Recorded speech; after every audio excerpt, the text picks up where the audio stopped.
Nagkakaisa na ang buong lalawigan ng Pangasinan. Ramdam na ang tunay na pagbabago.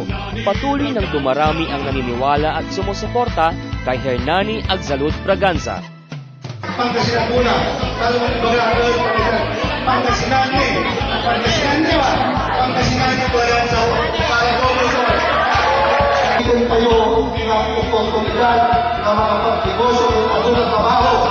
Kami mo sumusumpa para magtrabaho ko para sa inyo at hindi po para kayo ang magtrabaho ko para sa amin. Samahan si Nani Braganza sa kanyang paglalakbay sa Pangasinan tungo sa pagbabago.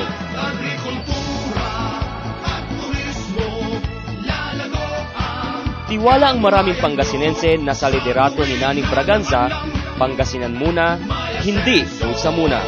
Vote Hernani Agzalud Braganza for Governor.